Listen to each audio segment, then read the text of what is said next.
गणेशाय नमः। इस वीडियो में आज जानेंगे श्री दुर्गाष्टमी प्रथम अध्याय हिंदी में मेधा ऋषि का राजा सुरत और समाधि को भगवती की महिमा बताते हुए मधु कैटभ वध का प्रसंग सुनाना। विनियोग। ओम प्रथम चरित्र के ब्रह्मा ऋषि, महाकाली देवता, गायत्री छंद, नंदा शक्ति, रक्तदंतिका बीज, अग्नि तत्व और ऋग्वेद स्वरूप है। श्री महाकाली देवता की प्रसन्नता के लिए प्रथम चरित्र के जप में विनियोग किया जाता है। ध्यान। भगवान विष्णु के सो जाने पर मधु और कैटभ को मारने के लिए कमल जन्मा ब्रह्मा जी ने जिनका स्तवन किया था, उन महाकाली देवी का मैं सेवन करती हूँ। वे अपने 10 हाथों में खड्ग, चक्र, गदा, बाण, धनुष, परिघ, शूल, भुशुंडी, मस्तक और शंख धारण करती हैं। उनके 3 नेत्र हैं। वे समस्त अंगों में दिव्य आभूषणों से विभूषित हैं। उनके शरीर की कांति नीलमणि के समान है तथा वे 10 मुख और 10 पैरों से युक्त हैं। ओम चंडी देवी को नमस्कार है। मार्कंडेय जी बोले। 1. सूर्य के पुत्र सावर्णी जो 8वें मनु कहे जाते हैं, उनकी उत्पत्ति की कथा विस्तारपूर्वक कहता हूँ, सुनो। 2. सूर्य कुमार महाभाग सावर्णी भगवती महामाया के अनुग्रह से जिस प्रकार मनवंतर के स्वामी हुए, वही प्रसंग सुनाता हूँ। 3. पूर्वकाल की बात है। स्वारोचिष मनवंतर में सुरत नाम के एक राजा थे, जो चैत्रवंश में उत्पन्न हुए थे। उनका समस्त भूमंडल पर अधिकार था। 4. वे प्रजा का अपने औरस पुत्रों की भांति धर्मपूर्वक पालन करते थे, तो भी उस समय कोलाविध्वंसी नाम के क्षत्रिय उनके शत्रु हो गए। 5. राजा सुरत की दंडनीति बड़ी प्रबल थी। उनका शत्रुओं के साथ संग्राम हुआ। यद्यपि कोलाविध्वंसी संख्या में कम थे तो भी राजा सुरत युद्ध में उनसे परास्त हो गए। 6. तब वे युद्ध भूमि से अपने नगर को लौट आए और केवल अपने देश के राजा होकर रहने लगे। समूची पृथ्वी से अब उनका अधिकार जाता रहा, किंतु वहां भी उन प्रबल शत्रुओं ने उस समय महाभाग राजा सुरत पर आक्रमण कर दिया। 7. राजा का बल क्षीण हो चला था, इसलिए उनके दुष्ट, बलवान एवं दुरात्मा मंत्रियों ने वहां उनकी राजधानी में भी राजकीय सेना और खजाने को हथिया लिया। 8. सुरत का प्रभुत्व नष्ट हो चुका था, इसलिए वे शिकार खेलने के बहाने घोड़े पर सवार हो वहां से अकेले ही एक घने जंगल में चले गए। 9. वहां उन्होंने विप्रवर मेधा मुनि का आश्रम देखा, जहां कितने ही हिंसक जीव अपनी स्वाभाविक हिंसावृत्ति छोड़कर परम शांत भाव से रहते थे। मुनि के बहुत से शिष्य उस वन की शोभा बढ़ा रहे थे। 10. वहां जाने पर मुनि ने उनका सत्कार किया और वे उन मुनि श्रेष्ठ के आश्रम पर इधर उधर विचरते हुए कुछ काल तक रहे।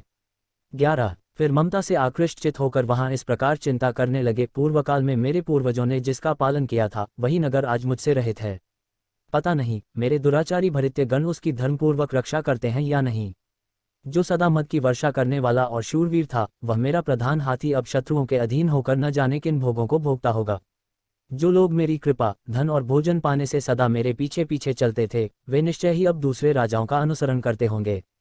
उन अप्रिय लोगों के द्वारा सदा खर्च होते रहने के कारण अत्यंत कष्ट से जमा किया हुआ मेरा वह खजाना खाली हो जाएगा। ये तथा और भी कई बातें राजा सुरत निरंतर सोचते रहते थे। एक दिन उन्होंने वहां विप्रवर मेधा के आश्रम के निकट एक वैश्य को देखा और उससे पूछा, भाई तुम कौन हो? यहाँ तुम्हारे आने का क्या कारण है? तुम क्यों शोकग्रस्त और अनमने से दिखाई देते हो? राजा सुरत का यह प्रेमपूर्वक कहा हुआ वचन सुनकर वैश्य ने विनीत भाव से उन्हें प्रणाम करके कहा। 12. 19. वैश्य बोला। 20. मैं धनियों के कुल में उत्पन्न एक वैश्य हूँ। मेरा नाम समाधि है। 21. मेरे दुष्ट स्त्री पुत्रों ने धन के लोभ से मुझे घर से बाहर निकाल दिया है। मैं इस समय धन, स्त्री और पुत्रों से वंचित हूँ। मेरे विश्वसनीय बंधुओं ने मेरा ही धन लेकर मुझे दूर कर दिया है, इसलिए दुखी होकर मैं वन में चला आया हूँ। यहाँ रहकर मैं इस बात को नहीं जानता कि मेरे पुत्रों की, स्त्री की और स्वजनों की कुशल है या नहीं। इस समय घर में वे कुशल से रहते हैं अथवा उन्हें कोई कष्ट है। 22. 24. वे मेरे पुत्र कैसे हैं? क्या वे सदाचारी हैं अथवा दुराचारी हो गए हैं? 25. राजा ने पूछा। 26. जिन लोभी स्त्री पुत्र आदि ने धन के कारण तुम्हें घर से निकाल दिया, उनके प्रति तुम्हारे चित्त में इतना स्नेह का बंधन क्यों है?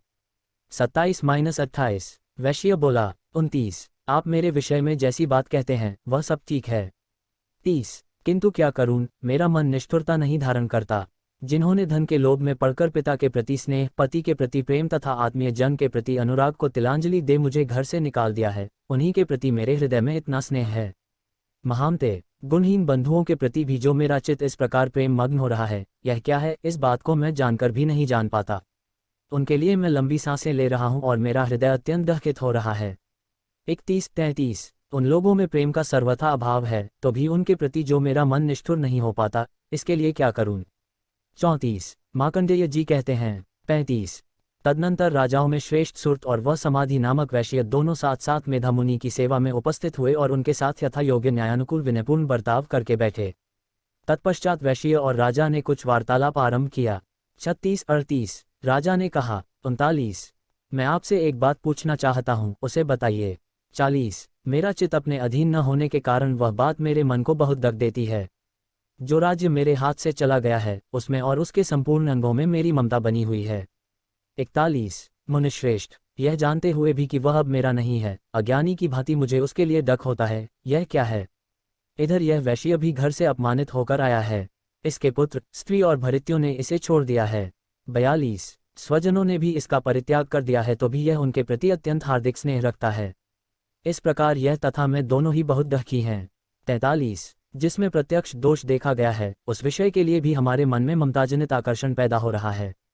महाभाग, हम दोनों समझदार हैं तो भी हम में जो मोह पैदा हुआ है यह क्या है? विवेक शून्य पुरुष की भांति मुझ में और इसमें भी यह मूर्ता प्रत्यक्ष दिखाई देती है। 44-45 ऋषि बोले। 46 महाभाग, विषय मार्ग का ज्ञान सब जीवों को है। 47 इसी प्रकार विषय भी सबके लिए अलग अलग हैं, कुछ प्राणी दिन में नहीं देखते और दूसरे रात में ही नहीं देखते। 48 तथा कुछ जीव ऐसे हैं जो दिन और रात्रि में भी बराबर ही देखते हैं। यह ठीक है कि मनुष्य समझदार होते हैं, किंतु केवल वे ही ऐसे नहीं होते। 49 पशु, पक्षी और मृग आदि सभी प्राणी समझदार होते हैं। मनुष्यों की समझ भी वैसी ही होती है जैसी उन मृग और पक्षियों की होती है। 50 तथा जैसी मनुष्यों की होती है वैसी ही उन मृग पक्षी आदि की होती है। यह तथा अन्य बातें भी प्रायः दोनों में समान ही हैं। समझ होने पर भी इन पक्षियों को तो देखो, ये स्वयं भूख से पीड़ित होते हुए भी मोहवश बच्चों की चोंच में कितने चाव से अन्न के दाने डाल रहे हैं।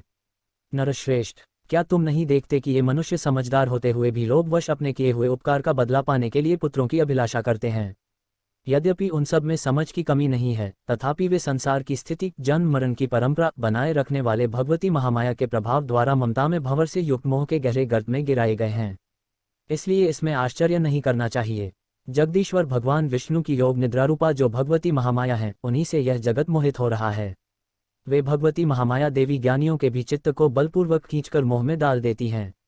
वे ही इस संपूर्ण चराचर जगत की सृष्टि करती हैं तथा वे ही प्रसन्न होने पर मनुष्यों को मुक्ति के लिए वरदान देती हैं। वे ही पराविद्या, संसार बंधन और मोक्ष की हेतुभूता सनातनी देवी तथा संपूर्ण ईश्वरों की भी अधीश्वरी हैं।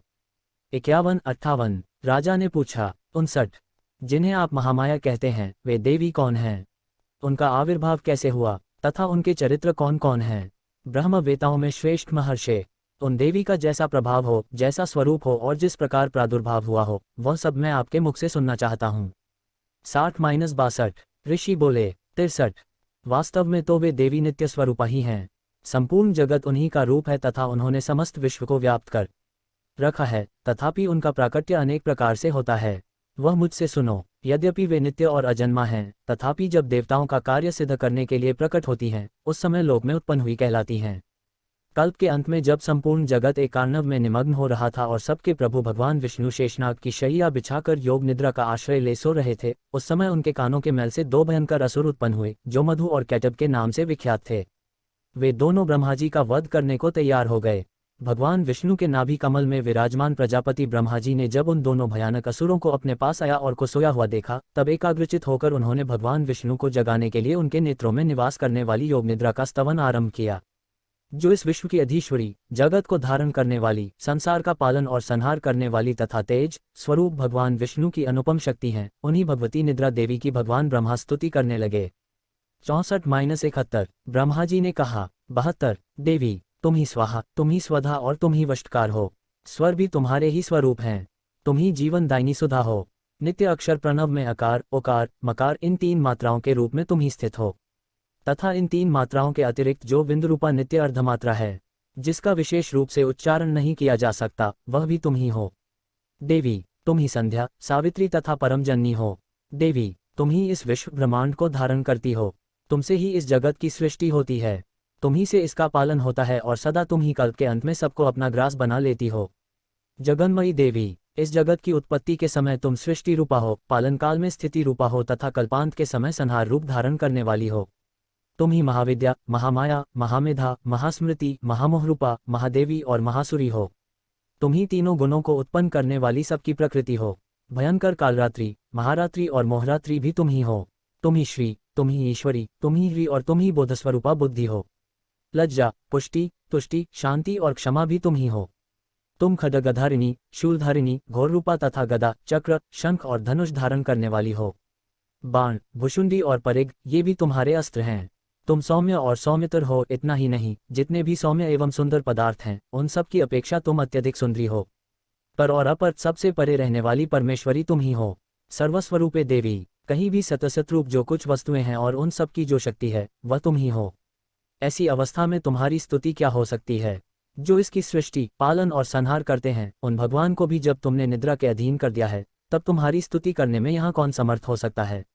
मुझको, भगवान शंकर को तथा भगवान विष्णु को भी तुमने ही शरीर धारण कराया है, अतः तुम्हारी स्तुति करने की शक्ति किसमें है? देवी, तुम तो अपने इन उदार प्रभावों से ही प्रशंसित हो।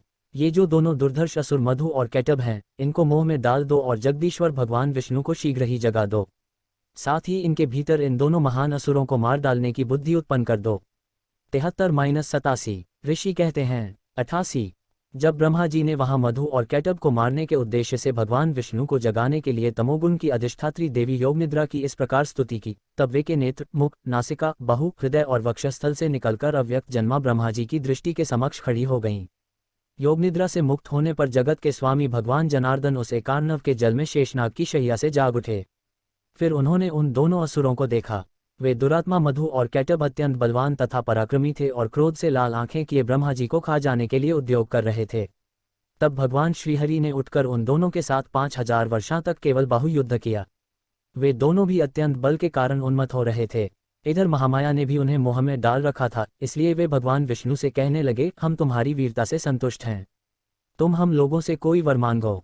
89-95 श्री भगवान बोले 96 यदि तुम दोनों मुझ पर प्रसन्न हो तो अब मेरे हाथ से मारे जाओ। बस इतना सा ही मैंने वर मांगा है, यहाँ दूसरे किसी वर से क्या लेना है। 97-98 ऋषि कहते हैं 99 इस प्रकार धोखे में आ जाने पर जब उन्होंने संपूर्ण में जल ही जल देखा तब कमल नयन भगवान से कहा, जहाँ पृथ्वी जल में डूबी हुई न हो, जहाँ सूखा स्थान हो, वहीं हमारा वध करो। 100-101 ऋषि कहते हैं 102 तब तथास्तु कहकर शंख, चक्र और गदा धारण करने वाले भगवान ने उन दोनों के मस्तक अपनी जांघ पर रखकर चक्र से काट डाले। इस प्रकार ये देवी महामाया ब्रह्मा जी की स्तुति करने पर स्वयं प्रकट हुई थीं। अब पुनः तुमसे उनके प्रभाव का वर्णन करता हूँ, सुनो। 103-104 इस प्रकार श्रीमार्कंडेय पुराण में सावर्णिक मनवंतर की कथा के अंतर्गत देवी महात्म्य में मधु कैटभ वध नामक पहला अध्याय पूरा हुआ। 1 दुर्गा सप्तशती पाठ दूसरा अध्याय हिंदी में। देवताओं के तेज से देवी का प्रादुर्भाव और महिषासुर की सेना का वध। महर्षि मेधा बोले, प्राचीन काल में देवताओं और असुरों में पूरे 100 वर्षों तक घोर युद्ध हुआ था और देवराज इंद्र देवताओं के नायक थे। इस युद्ध में देवताओं की सेना परास्त हो गई थी और इस प्रकार संपूर्ण देवताओं को जीत महिषासुर इंद्र बन बैठा था। युद्ध के पश्चात हारे हुए देवता प्रजापति श्री ब्रह्मा को साथ लेकर उस स्थान पर पहुंचे जहां पर कि भगवान शंकर विराजमान थे। देवताओं ने अपनी हार का सारा वृतांत भगवान श्री विष्णु और शंकर जी से कह सुनाया। वह कहने लगे, हे प्रभु, महिषासुर सूर्य, चंद्रमा, इंद्र, अग्नि, वायु, यम, वरुण तथा अन्य देवताओं के सब अधिकार छीनकर सबका अधिष्ठाता स्वयं बन बैठा है। उसने समस्त देवताओं को स्वर्ग से निकाल दिया है। वह मनुष्यों की तरह पृथ्वी पर विचर रहे हैं। दैत्यों की सारी करतूत हमने आपको सुना दी है और आपकी शरण में इसलिए आए हैं कि आप उनके वध का कोई उपाय सोचें। देवताओं की बातें सुनकर भगवान श्री विष्णु और शंकर जी को दैत्यों पर बड़ा गुस्सा आया। उनकी भौहें तन गई और आंखें लाल हो गई। गुस्से में भरे हुए भगवान विष्णु के मुख से बड़ा भारी तेज निकला और उसी प्रकार का तेज भगवान शंकर, ब्रह्मा और इंद्र आदि दूसरे देवताओं के मुख से प्रकट हुआ। फिर वह सारा तेज एक में मिल गया और तेज का पुंज वह ऐसे दिखता था जैसे कि जाज्वल्यमान पर्वत हो। देवताओं ने देखा कि उस पर्वत की ज्वाला चारों ओर फैली हुई थी और देवताओं के शरीर से प्रकट हुए तेज की किसी अन्य तेज से तुलना नहीं हो सकती थी। एक स्थान पर इकट्ठा होने पर वह तेज एक देवी के रूप में परिवर्तित हो गया और अपने प्रकाश से तीनों लोकों में व्याप्त जान पड़ा। वह भगवान शंकर का तेज था, उससे देवी का मुख प्रकट हुआ। यमराज के तेज से उसके सिर के बाल बने, भगवान श्री विष्णु के तेज से उसकी भुजाएं बनी, चंद्रमा के तेज से दोनों स्तन और इंद्र के तेज से जंघा तथा पिंडली बनी और पृथ्वी के तेज से नितंब भाग बना। ब्रह्मा के तेज से दोनों चरण और सूर्य के तेज से उनकी अंगुलियां पैदा हुईं। वसुओं के तेज से हाथों की अंगुलियां एवं कुबेर के तेज से नासिका बनी। प्रजापति के तेज से उसके दांत और अग्नि के तेज से उसके नेत्र बने। संध्या के तेज से उसकी भौहें और वायु के तेज से उसके कान प्रकट हुए थे। इस प्रकार उस देवी का प्रादुर्भाव हुआ था। महिषासुर से पराजित देवता उस देवी को देखकर अत्यंत प्रसन्न हुए। भगवान शंकर ने अपने त्रिशूल में से एक त्रिशूल निकालकर उस देवी को दिया और भगवान विष्णु ने अपने चक्र में से एक चक्र निकालकर उस देवी को दिया। वरुण ने अपने चक्र में से एक चक्र निकालकर उस देवी को दिया वरुण ने देवी को शंख भेंट किया, अग्नि ने इसे शक्ति दी, वायु ने उसे धनुष और बाण दिए, सहस्त्र नेत्रों वाले श्रीदेवारज इंद्र ने उसे अपने वज्र से उत्पन्न करके वज्र दिया और ऐरावत हाथी का एक घंटा उतारकर देवी को भेंट किया। यमराज ने उसे कालदंड में से एक दंड दिया, वरुण ने उसे पाश दिया, प्रजापति ने उस देवी को स्फटिक की माला दी और ब्रह्माजी ने उसे कमंडलू दिया। सूर्य ने देवी के समस्त रोमों में अपनी किरणों का तेज भर दिया। काल ने उसे चमकती हुई ढाल और तलवार दी और उज्ज्वल हार और दिव्य वस्त्र उसे भेंट किए और इनके साथ ही उसने दिव्य चूड़ामणि दी, दो कुंडल, कनकन, उज्ज्वल अर्धचंद्र, बाहों के लिए बाजूबंद, चरणों के लिए नुपुर, गले के लिए सुंदर हंसली और अंगुलियों के लिए रत्नों की बनी हुई अंगूठियां उसे दी। विश्वकर्मा ने उनको फरसा दिया और उसके साथ ही कई प्रकार के अस्त्र और अभेद्य कवच दिए और इसके अतिरिक्त उसने कभी न कुम्हलाने वाले सुंदर कमलों की मालाएं भेंट की। समुद्र ने सुंदर कमल का फूल भेंट किया। हिमालय ने सवारी के लिए सिंह और तरह तरह के रत्न देवी को भेंट किए। यक्षराज कुबेर ने मधु से भरा हुआ पात्र और शेषनाग ने उन्हें बहुमूल्य मणियों से विभूषित नागहार भेंट किया। इसी तरह दूसरे देवताओं ने भी उसे आभूषण और अस्त्र देकर उसका सम्मान किया। इसके पश्चात देवी ने उच्च स्वर से गर्जना की। उसके इस भयंकर नाद से आकाश गूंज उठा। देवी का वह उच्च स्वर से किया हुआ सिंहनाद समा न सका। आकाश उनके सामने छोटा प्रतीत होने लगा। उससे बड़े जोर की प्रतिध्वनि हुई जिससे समस्त विश्व में हलचल मच गई और समुद्र कांप उठे, पृथ्वी डोलने लगी और सबके सब पर्वत हिलने लगे। देवताओं ने उस समय प्रसन्न हो सिंह वाहिनी जगतमयी देवी से कहा, देवी तुम्हारी जय हो। इसके साथ महर्षियों ने भक्ति भाव से विनम्र होकर उनकी स्तुति की। संपूर्ण त्रिलोकी को शोकमग्न देखकर दैत्यगण अपनी सेनाओं को साथ लेकर और हथियार आदि सजाकर उठ खड़े हुए। महिषासुर के क्रोध की कोई सीमा नहीं थी। उसने क्रोध में भरकर कहा, यह सब क्या उत्पात है। फिर वह अपनी सेना के साथ उस ओर दौड़ा जिस ओर से भयंकर नाद का शब्द सुनाई दिया था और आगे पहुंचकर उसने देवी को देखा जो कि अपनी प्रभा से तीनों लोकों को प्रकाशित कर रही थी। उसके चरणों के भार से पृथ्वी दबी जा रही थी। माथे के मुकुट से आकाश में एक रेखा सी बन रही थी और उसके धनुष की टिनकोर से सब लोग क्षुब्ध हो रहे थे। देवी अपनी सहस्त्रों भुजाओं को संपूर्ण दिशाओं में फैलाए खड़ी थी। इसके पश्चात उनका दैत्यों के साथ युद्ध छिड़ गया और कई प्रकार के अस्त्र शस्त्रों से सबकी सब दिशाएं उद्भाषित होने लगी। महिषासुर की सेना का सेनापति चिक्षुर नामक एक महान असुर था। वह आगे बढ़कर देवी के साथ युद्ध करने लगा और दूसरे दैत्यों की चतुरंगिनी सेना साथ लेकर चामर भी लड़ने लगा और 60,000 महारथियों को साथ लेकर उदग्र नामक महादैत्य आकर युद्ध करने लगा और महानु नामक असुर 1 करोड़ रथियों को लेकर, असिलोमा नामक असुर 5 करोड़ सैनिकों को साथ लेकर युद्ध करने लगा। वाशकल नामक असुर 60 लाख असुरों के साथ युद्ध में आ डटा। विडाल नामक असुर 1 करोड़ रथियों सहित लड़ने को तैयार था। इन सब के अतिरिक्त और भी हजारों असुर हाथी और घोड़े साथ लेकर लड़ने लगे और इन सब के पश्चात महिषासुर करोड़ों रथों, हाथियों और घोड़ों सहित वहां आकर देवी के साथ लड़ने लगा। सभी असुर तोमर, भिंदीपाल, शक्ति, मुसल, खंडगों, फरसों, पट्टियों के साथ रणभूमि में देवी के साथ युद्ध करने लगे।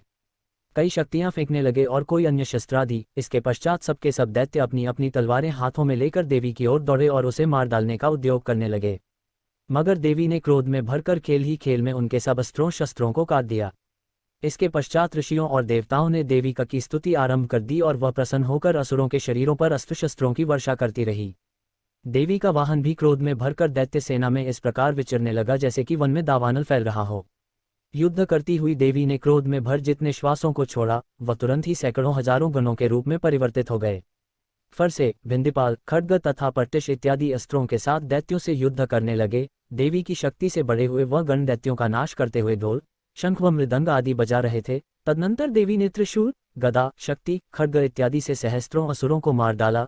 कितनों को घंटे की भयंकर आवाज से ही यमलोक पहुंचा दिया। कितने ही असुरों को उसने पास में बांधकर पृथ्वी पर धर घसीटा। कितनों को अपनी तलवार से टुकड़े दो कर दिए और कितनों को गदा की चोट से धरती पर सुला दिया। कई दैत्य मूसल की मार से घायल होकर रक्त वमन करने लगे और कई शूल से छाती फट जाने के कारण पृथ्वी पर लेट गए और कितनों की बाण से कमर टूट गई। देवताओं को पीड़ा देने वाले दैत्य कट कट कर मरने लगे। कितनों की बाहें अलग हो गई, कितनों की ग्रीवाएं कट गई, कितनों के सिर कट कर दूर भूमि पर लुढ़क गए, कितनों के शरीर बीच में से कट गए और कितनों की जंघाएं कट गई और वह पृथ्वी पर गिर पड़े। कितने ही सिरों व पैरों के कटने पर भी भूमि पर से उठ खड़े हुए और शस्त्र हाथ में लेकर देवी से लड़ने लगे और कई दैत्यगण भूमि में बाजों की ध्वनि के साथ नाच रहे थे। कई असुर जिनके सिर कट चुके थे बिना सिर के धड़ से ही हाथ में शस्त्र लिए हुए लड़ रहे थे। दैत्य रह रहकर ठहरो ठहरो कहते हुए देवी को युद्ध के लिए ललकार रहे थे। जहां पर यह घोर संग्राम हुआ था वहां की भूमि रथ, हाथी, घोड़े और असुरों की लाशों से भर गई थी और असुर सेना के बीच में रक्तपात होने के कारण रुधिर की नदियां बह रही थी और इस तरह देवी ने असुरों की विशाल सेना को क्षण भर में इस तरह से नष्ट कर डाला जैसे तृणकाष्ठ के बड़े समूह को अग्नि नष्ट कर डालती है। और देवी का सिंह भी गर्दन के बालों को हिलाता हुआ और बड़ा शब्द करता हुआ असुरों के शरीरों से मानो उनके प्राणों को ढूंढ रहा था। वहां देवी के गणों तो देवताओं ने प्रसन्न होकर आकाश से उन पर पुष्प वर्षा की। श्री दुर्गा सप्तशती द्वितीय अध्याय पूरा हुआ। दुर्गा सप्तशती पाठ तीसरा अध्याय हिंदी में। सेनापतियों सहित महिषासुर का वध। महर्षि मेध ने कहा, महिषासुर की सेना नष्ट होती देखकर उस सेना का सेनापति चिक्षुर क्रोध में भर देवी के साथ युद्ध करने के लिए आगे बढ़ा। वह देवी पर इस प्रकार बाणों की वर्षा करने लगा मानो सुमेरु पर्वत पानी की धार बरसा रहा हो। इस प्रकार देवी ने अपने बाणों से उसके बाणों को काट डाला तथा उसके घोड़ों व सारथी को मार दिया, साथ ही उसके धनुष और उसकी अत्यंत ऊंची ध्वजा को भी काटकर नीचे गिरा दिया। उसका धनुष कट जाने के पश्चात उसके शरीर के अंगों को भी अपने बाणों से बींध दिया। धनुष, घोड़ों और सारथी के नष्ट हो जाने पर वह असुर ढाल और तलवार लेकर देवी की तरफ आया। उसने अपनी तीक्ष्ण धार वाली तलवार से देवी के सिंह के मस्तक पर प्रहार किया और बड़े वेग से देवी की बाईं भुजा पर वार किया, किंतु देवी की बाईं भुजा को छूते ही उस दैत्य की तलवार टूटकर दो टुकड़े हो गई। इससे दैत्य ने क्रोध में भरकर शूल हाथ में लिया और उसे भद्रकाली देवी की ओर फेंका। देवी की ओर आता हुआ वह शूल आकाश से गिरते हुए सूर्य के समान प्रज्वलित हो उठा। उस शूल को अपनी ओर आते हुए देखकर देवी ने भी शूल छोड़ा और महाअसुर के शूल के 100 टुकड़े कर दिए और साथ ही महाअसुर के प्राण भी हर लिए। चिक्षुर के मरने पर देवताओं को दुख देने वाला चामर नामक दैत्य हाथी पर सवार होकर देवी से लड़ने के लिए आया और उसने आने के साथ ही शक्ति से प्रहार किया, किंतु देवी ने अपनी हुंकार से ही उसे तोड़कर पृथ्वी पर डाल दिया। शक्ति को टूटा हुआ देखकर दैत्य ने क्रोध से लाल होकर शूल को चलाया, किंतु देवी ने उसको भी काट दिया। इतने में देवी का सिंह उछलकर हाथी के मस्तक पर सवार हो गया और दैत्य के साथ बहुत ही तीव्र युद्ध करने लगा। फिर वह दोनों लड़ते हुए हाथी पर से पृथ्वी पर आ गिरे और दोनों बड़े क्रोध से लड़ने लगे। फिर सिंह बड़े जोर से आकाश की ओर उछला और जब पृथ्वी की ओर आया तो अपने पंजे से चामर का सिर धड़ से अलग कर दिया। क्रोध से भरी हुई देवी ने शिला और वृक्ष आदि की चोटों से उदग्र को भी मार दिया। कराल को दांतों, मुक्कों और थप्पड़ों से चूर्ण कर डाला। क्रुद्ध हुई देवी ने गदा के प्रहार से उद्धत दैत्य को मार गिराया। भिंदीपाल से वाष्कल को, बाणों से ताम्र तथा अंधक को मौत के घाट उतार दिया। तीनों नेत्रों वाली परमेश्वरी ने त्रिशूल से उग्रास्य, उग्रवीर्य और महानु नामक राक्षसों को मार गिराया।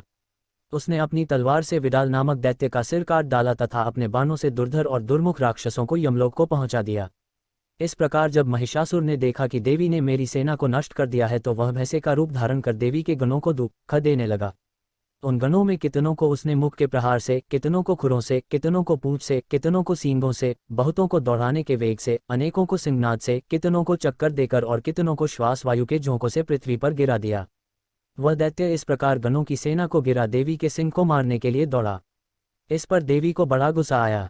उधर दैत्य भी क्रोध में भरकर धरती को खुरों से खोदने लगा तथा सींगों से पर्वतों को उखाड़ दोकर धरती पर फेंकने लगा और मुख से शब्द करने लगा। महिषासुर के वेग से चक्कर देने के कारण पृथ्वी क्षुब्ध होकर फटने लगी। उसकी पूंछ से टकराकर समुद्र चारों ओर फैलने लगा। हिलते हुए सींगों के आघात से मेघ खंड खंड हो गए और श्वास से आकाश में उड़ते हुए पर्वत फटने लगे। इस तरह क्रोध में भरे हुए राक्षस को देख चंडिका को भी क्रोध आ गया और वह उसे मारने के लिए क्रोध में भर गई। देवी ने पाश फेंकर दैत्य को बांध लिया और उसने बंध जाने पर दैत्य का रूप त्याग दिया और सिंह का रूप बना लिया। और ज्यों ही देवी उसका सिर काटने के लिए तैयार हुई कि उसने पुरुष का रूप बना लिया, जो कि हाथ में तलवार लिए हुए था। देवी ने तुरंत ही अपने बाणों के साथ उस पुरुष को उसकी तलवार ढाल सहित बींध डाला। इसके पश्चात वह हाथी के रूप में दिखाई देने लगा और अपनी लंबी सूंड से देवी के सिंह को खींचने लगा और गर्जने लगा।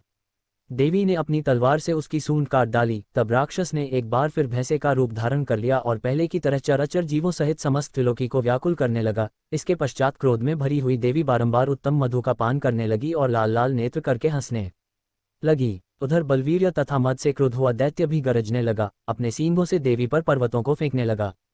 देवी अपने वाणों से उसके फेंके हुए पर्वतों को चूर्ण करती हुई बोली, ओ मूर्ख, जब तक मैं मधुपान कर रही हूँ तब तू गरज ले और इसके पश्चात मेरे हाथों तेरी मृत्यु हो जाने पर देवता गरजेंगे।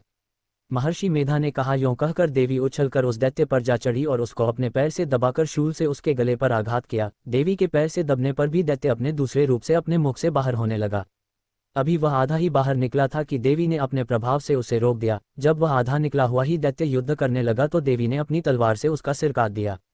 इसके पश्चात सारी राक्षस सेना हाहाकार करती हुई वहां से भाग खड़ी हुई और सब देवता अत्यंत प्रसन्न हुए तथा ऋषियों महर्षियों सहित देवी की स्तुति करने लगे। गंधर्वराज गान करने तथा अप्सराएं नृत्य करने लगी। तीसरा अध्याय पूरा हुआ। जय माता दी, जय माता दी, जय माता दी, जय माता दी। जय माता दी, जय माता दी, जय माता दी, जय माता दी, जय माता दी, जय माता दी, जय माता दी। दुर्गा सप्तशती पाठ, चौथा अध्याय हिंदी में। इंद्रादि देवताओं द्वारा देवी की स्तुति। महर्षि मेधा बोले, देवी ने जब पराक्रमी दुरात्मा महिषासुर को मार गिराया और असुरों की सेना को मार दिया, तब इंद्रादि समस्त देवता अपने सिर तथा शरीर को झुकाकर भगवती की स्तुति करने लगे, जिस देवी ने अपनी शक्ति से यह जगत व्याप्त किया है और जो संपूर्ण देवताओं तथा महर्षियों की पूजनीय है। उस अंबिका को हम भक्तिपूर्वक नमस्कार करते हैं। वह हम सबका कल्याण करे। जिस अतुल प्रभाव और बल का वर्णन भगवान विष्णु, शंकर और ब्रह्मा जी भी नहीं कर सके, वही चंडिका देवी इस संपूर्ण जगत का पालन करे और अशुभ भय का नाश करे। पुण्यात्माओं के घरों में तुम स्वयं लक्ष्मी रूप हो और पापियों के घरों में तुम अलक्ष्मी रूप हो, और सत्कुल में उत्पन्न होने वालों के लिए तुम लज्जा रूप होकर उनके घरों में निवास करती हो। हम दुर्गा भगवती को नमस्कार करते हैं। हे देवी, इस विश्व का पालन करो। हे देवी, हम तुम्हारे अचिंत्य रूप का किस प्रकार वर्णन करें। असुरों का नाश करने वाले भारी पराक्रम तथा समस्त देवताओं और दैत्यों के विषय में जो तुम्हारे पवित्र चरित्र हैं, उनका हम किस प्रकार वर्णन करें। हे देवी, त्रिगुणात्मिका होने पर भी तुम संपूर्ण जगत की उत्पत्ति का कारण हो। हे देवी, भगवान विष्णु, शंकर आदि किसी भी देवता ने तुम्हारा पार नहीं पाया। तुम सबकी आश्रय हो। यह संपूर्ण जगत तुम्हारा ही अंश रूप है, क्योंकि तुम सबकी आदिभूत प्रकृति हो। हे देवी, तुम्हारे जिस नाम के उच्चारण से संपूर्ण यज्ञों में सब देवता तृप्ति लाभ करते हैं, वह स्वाहा तुम ही हो।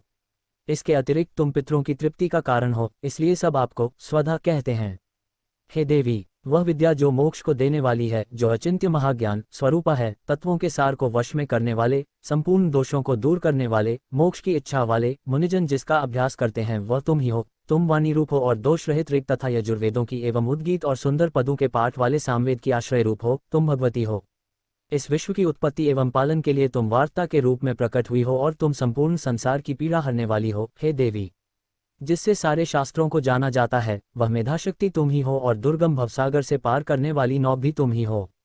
लक्ष्मी रूप से विष्णु भगवान के हृदय में निवास करने वाली और भगवान महादेव द्वारा सम्मानित गौरी देवी तुम ही हो। मंद मुस्कान वाले, निर्मल पूर्णचंद बिंब के समान और उत्तम सुवर्ण की मनोहर कांति से कमनीय तुम्हारे मुख को देखकर भी महिषासुर क्रोध में भर गया। यह बड़े आश्चर्य की बात है। और हे देवी, तुम्हारा यही मुख जब क्रोध से भर गया तो उदयकाल के चंद्रमा की भांति लाल हो गया और तनी हुई भौहों के कारण विकराल रूप हो गया। उसे देखकर भी महिषासुर के शीघ्र प्राण नहीं निकल गए। यह बड़े आश्चर्य की बात है। आपके कुपित मुख के दर्शन करके भला कौन जीवित रह सकता है। हे देवी, तुम हमारे कल्याण के लिए प्रसन्न हो। आपके प्रसन्न होने से इस जगत का अभ्युदय होता है, और जब आप क्रोध हो जाती हैं तो कितने ही कुलों का सर्वनाश हो जाता है। यह हमने अभी अभी जाना है कि जब तुमने महिषासुर की बहुत बड़ी सेना को देखते दो मार दिया है। हे देवी, सदा अभ्युदय प्रताप देने वाली तुम जिस पर प्रसन्न हो जाती हो, वही देश में सम्मानित होते हैं। उनके धन यश की वृद्धि होती है। उनका धर्म कभी शिथिल नहीं होता है, और उनके यहाँ अधिक पुत्र पुत्रियां और नौकर होते हैं। हे देवी, तुम्हारी कृपा से ही धर्मात्मा पुरुष प्रतिदिन श्रद्धापूर्वक यज्ञ करता है और धर्मानुकूल आचरण करता है, और उसके प्रभाव से स्वर्गलोक में जाता है, क्योंकि तुम तीनों लोकों में मनवांछित फल देने वाली हो। हे माँ दुर्गे, तुम स्मरण करने पर संपूर्ण जीवों के भय नष्ट कर देती हो, और स्थिर चित्त वालों के द्वारा चिंतन करने पर उन्हें और अत्यंत मंगल देती हो। हे दारिद्र्य दुख नाशिनी देवी, तुम्हारे सिवा दूसरा कौन है। तुम्हारा चित्त सदा दूसरों के उपकार में लगा रहता है। हे देवी, तुम शत्रुओं को इसलिए मारती हो कि उनके मारने से दूसरों को सुख मिलता है। वह चाहे नरक में जाने के लिए चिरकाल तक पाप करते रहे हों, किंतु तुम्हारे साथ युद्ध करके सीधे स्वर्ग को जाएं, इसीलिए तुम उनका वध करती हो। हे देवी, क्या तुम दृष्टिपात मात्र से समस्त असुरों को भस्म नहीं कर सकती। अवश्य ही कर सकती हो, किंतु तुम्हारा शत्रुओं को शस्त्रों के द्वारा मारना इसलिए है कि शस्त्रों के द्वारा मरकर वे स्वर्ग को जावें। इस तरह से हे देवी, उन शत्रुओं के प्रति भी तुम्हारा विचार उत्तम है। हे देवी, तुम्हारे उग्र खड्ग की चमक से और त्रिशूल की नोक की कांति की किरणों से असुरों की आंखें फूट नहीं गई।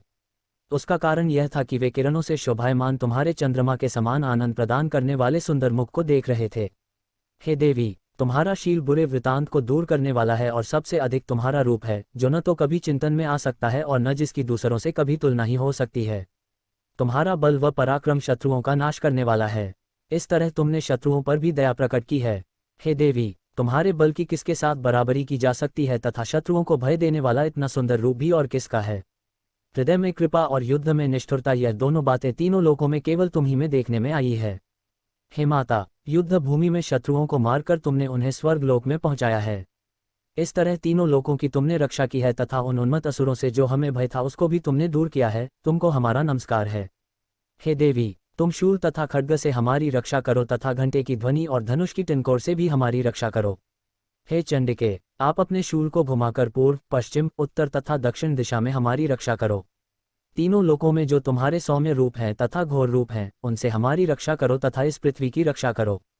हे अंबिके, आपके कर पल्लवों में जो खड्ग, शूल और गदा आदि शस्त्र शोभा पा रहे हैं, उनसे हमारी रक्षा करो। महर्षि बोले कि इस प्रकार जब सब देवताओं ने जगत माता भगवती की स्तुति की और नंदवन के पुष्पों तथा गंध अनुलेपों द्वारा उनका पूजन किया और फिर सबने मिलकर जब सुगंधित व दिव्य धूपों द्वारा उनको सुगंधी निवेदन की, तब देवी ने प्रसन्न होकर कहा, हे देवताओं, तुम सब मुझसे मनवांछित वर मांगो। देवता बोले, हे भगवती, तुमने हमारा सब कुछ कार्य कर दिया, अब हमारे लिए कुछ भी मांगना बाकी नहीं रहा, क्योंकि तुमने हमारे शत्रु महिषासुर को मार डाला है। हे महेश्वरी, तुम इस पर भी यदि हमें कोई वर देना चाहती हो तो बस इतना वर दो कि जब जब हम आपका स्मरण करें तब तब आप हमारी विपत्तियों को हरण करने के लिए हमें दर्शन दिया करो।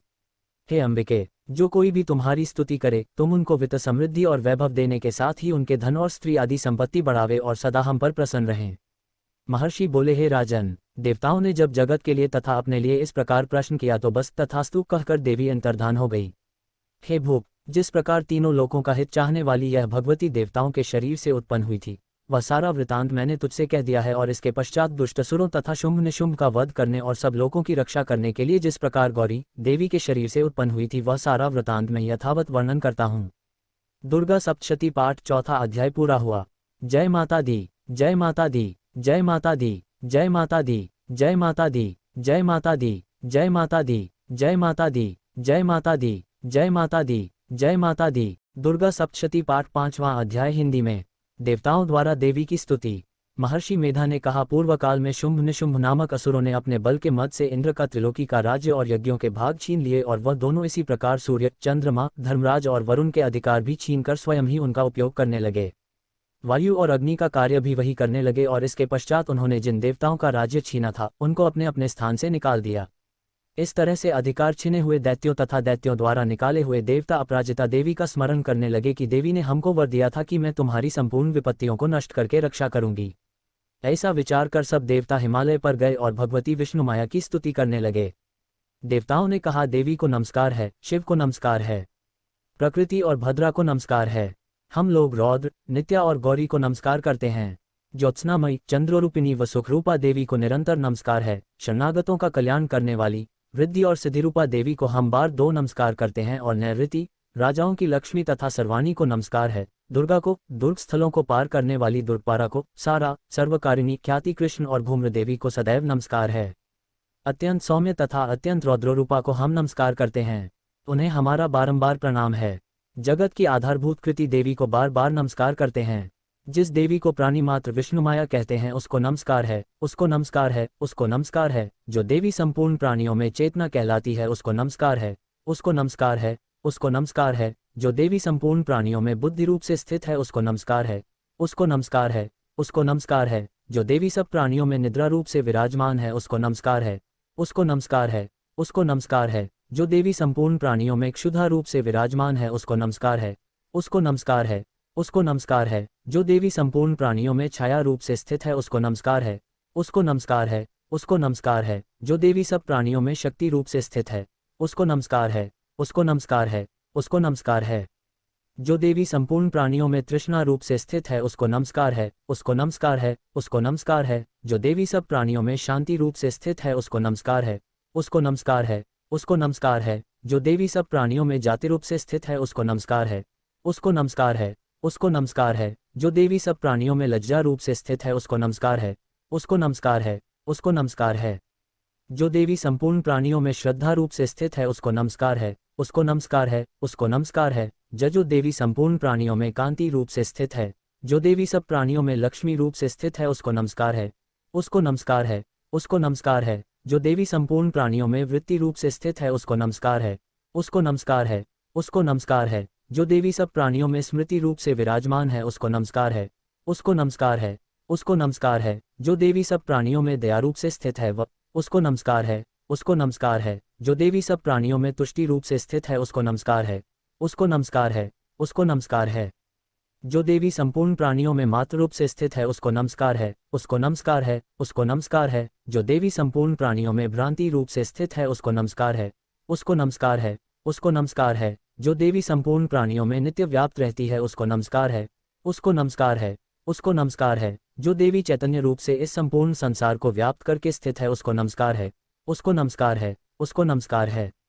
पूर्व काल में देवताओं ने अपने अभीष्ट फल पाने के लिए जिसकी स्तुति की है और देवराजेंद्र ने बहुत दिनों तक जिसका सेवन किया है, वह कल्याण की साधना भूता ईश्वरी हमारा कल्याण और मंगल करे तथा सारी विपत्तियों को नष्ट कर डाले। असुरों के सताए हुए हम संपूर्ण देवता उस परमेश्वरी को इस समय नमस्कार करते हैं तथा जो भक्ति पूर्वक स्मरण किए जाने पर तुरंत ही सब विपत्तियों को नष्ट कर देती है, वह जगदम्बा इस समय भी हमारा मंगल करके हमारी समस्त विपत्तियों को दूर करें। महर्षि मेधा ने कहा, हे राजन, इस प्रकार जब देवता स्तुति कर रहे थे तो उसी समय पार्वती देवी गंगा में स्नान करने के लिए आई। तब उनके शरीर से प्रकट होकर शिवादेवी बोली, शुंभ दैत्य के द्वारा स्वर्ग से निकले हुए और निशुंभ से हारे हुए यह देवता मेरी स्तुति कर रहे हैं। पार्वती के शरीर से अंबिका निकली थी, इसलिए उसको संपूर्ण लोक में कौशिकी कहते हैं। कौशिकी के प्रकट होने के पश्चात पार्वती देवी के शरीर का रंग काला हो गया और वह हिमालय पर रहने वाली कालिका देवी के नाम से प्रसिद्ध हुई। फिर शुंभ और निशुंभ के दूत चंद्रमुंड वहां आए और उन्होंने परम मनोहर रूप वाली अंबिका देवी को देखा। फिर वह शुंभ के पास जाकर बोले, महाराज, एक अत्यंत सुंदर स्त्री हिमालय को प्रकाशित कर रही है, वैसा रंग रूप आज तक हमने किसी स्त्री में नहीं देखा। हे असुरेश्वर, आप यह पता लगाएं कि वह कौन है और उसको ग्रहण कर ले। वह स्त्री स्त्रियों में रत्न है, वह अपनी कांति से 10 दिशाओं को प्रकाशित करती हुई वहां स्थित है, इसलिए आपका उसको देखना उचित है। हे प्रभो, तीनों लोकों के हाथी, घोड़े और मणि इत्यादि जितने रत्न हैं वह सब इस समय आपके घर में शोभायमान हैं।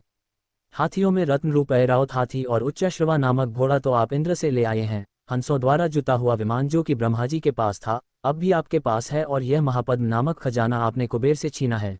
समुद्र ने आपको सदा खिले हुए फूलों की किंजलकिनी नामक माला दी है। वरुण का कंचन की वर्षा करने वाला छत्र आपके पास है। रथों में श्रेष्ठ प्रजापति का रथ भी आपके पास ही है। हे दैत्येंद्र, मृत्यु से उत्क्रांतिका नामक शक्ति भी आपने छीन ली है, और वरुण का पाश भी आपके भ्राता निशुंभ के अधिकार में है, और जो अग्नि में न जल सके ऐसे 2 वस्त्र भी अग्निदेव ने आपको दिए हैं। हे दैत्यराज, इस प्रकार सारी रत्नरूपी वस्तुएं आप संग्रह कर चुके हैं, तो फिर आप यह कल्याणकारी स्त्रियों में रत्नरूप अनुपम स्त्री आप क्यों नहीं ग्रहण करते। महर्षि मेधा बोले, चंड मुंड का यह वचन सुनकर शुंभ ने विचारा कि सुग्रीव को अपना दूत बनाकर देवी के पास भेजा जाए। प्रथम उसको सब कुछ समझा दिया और कहा कि वहां जाकर तुम उसको अच्छी तरह से समझाना और ऐसा उपाय करना जिससे वह प्रसन्न होकर तुरंत मेरे पास चली आए। भली प्रकार समझाकर कहना। दूत सुग्रीव पर्वत के उस रमणीय भाग में पहुंचा जहां देवी रहती थी। दूत ने कहा, हे देवी, दैत्यों का राजा शुंभ जो इस समय तीनों लोकों का स्वामी है, मैं उसका दूत हूं और यहाँ तुम्हारे पास आया हूँ। संपूर्ण देवता उसकी आज्ञा एक स्वर से मानते हैं। अब जो कुछ उसने कहला भेजा है वह सुनो। उसने कहा है, इस समय संपूर्ण त्रिलोकी मेरे वश में है और संपूर्ण यज्ञों के भाग को पृथक पृथक मैं ही लेता हूँ, और तीनों लोकों में जितने श्रेष्ठ रत्न हैं वह सब मेरे पास हैं। देवराज इंद्र का वाहन ऐरावत मेरे पास है जो मैंने छीन लिया है। उच्चे श्रवा नामक घोड़ा जो क्षीरसागर मंथन करने से प्रकट हुआ था उसे देवताओं ने मुझे समर्पित किया है। हे सुंदरी, इनके अतिरिक्त और भी जो रत्न भूषण पदार्थ देवताओं के पास थे वह सब मेरे पास हैं। हे देवी, मैं तुम्हें संसार की स्त्रियों में रत्न मानता हूँ क्योंकि रत्नों का उपभोग करने वाला मैं ही हूँ। हे चंचल कटाओं वाली सुंदरी, अब यह मैं तुझ पर छोड़ता हूँ कि तू मेरे या मेरे भाई महापराक्रमी निशुंभ की सेवा में आ जाए। यदि तू मुझे वरेगी तो तुझे अतुल महान ऐश्वर्य की प्राप्ति होगी, अतः तुम अपनी बुद्धि से यह विचार कर मेरे पास चली आओ। महर्षि मेधा ने कहा, दूत के ऐसा कहने पर संपूर्ण जगत का कल्याण करने वाली भगवती दुर्गा मन ही मन मुस्कुराए और इस प्रकार कहने लगी। देवी ने कहा, हे दूत, तू जो कुछ कह रहा है वह सत्य है और इसमें किंचित मात्र भी झूठ नहीं है। शुंभ इस समय तीनों लोकों का स्वामी है और निशुंभ भी उसी की तरह पराक्रमी है, किंतु इसके संबंध में मैं जो प्रतिज्ञा कर चुकी हूँ उसे मैं कैसे झुठला सकती हूँ। अतः तू मैंने जो प्रतिज्ञा की है उसे सुन। जो मुझे युद्ध में जीत लेगा और मेरे अभिमान को खंडित करेगा तथा बल में मेरे समान होगा वही मेरा स्वामी होगा। इसलिए शुंभ अथवा निशुंभ यहाँ आवे और युद्ध में जीतकर मुझसे विवाह कर ले, इसमें भला देर की क्या आवश्यकता है। दूत ने कहा, हे देवी, तुम अभिमान में भरी हुई हो, मेरे सामने तुम ऐसी बात न करो। इस त्रिलोकी में मुझे तो ऐसा कोई दिखाई नहीं देता जो कि शुंभ और निशुंभ के सामने ठहर सके। हे देवी, जब अन्य देवताओं में से कोई शुंभ व निशुंभ के समान युद्ध में ठहर नहीं सकता तो तुम जैसी स्त्री उनके सामने रणभूमि में ठहर सकेगी। जिन शुंभ आदि असुरों के सामने इंद्र आदि देवता नहीं ठहर सके तो फिर तुम अकेली स्त्री उनके सामने कैसे ठहर सकेगी। अतः तुम मेरा कहना मानकर उनके पास चली जाओ, नहीं तो जब वह तुम्हें केश पकड़कर घसीटते हुए ले जाएंगे तो तुम्हारा गौरव नष्ट हो जाएगा, इसलिए मेरी बात मान लो। देवी ने कहा, जो कुछ तुमने कहा ठीक है।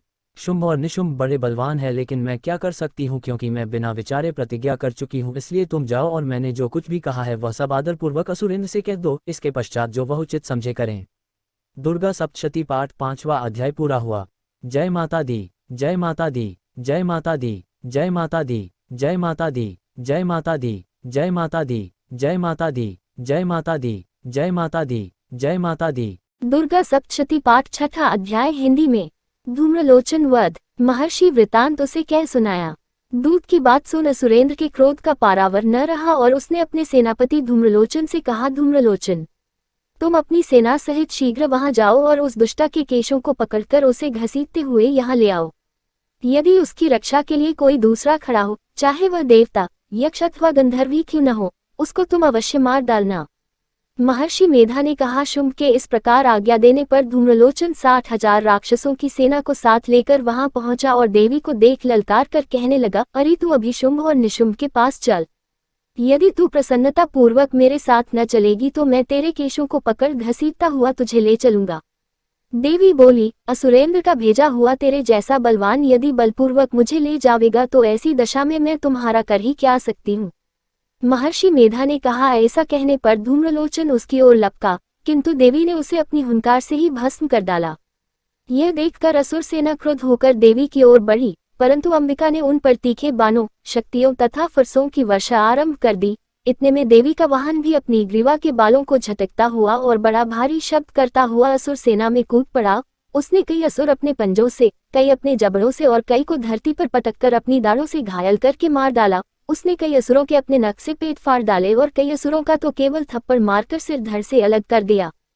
कई असुरों की भुजाएं और सिर तोड़ डाले और गर्दन के बालों को हिलाते हुए उसने कई असुरों को पकड़कर उनके पेट फाड़कर उनका रक्त पी डाला। इस प्रकार देवी के उस महाबलवान सिंह ने क्षण भर में असुर सेना को समाप्त कर दिया।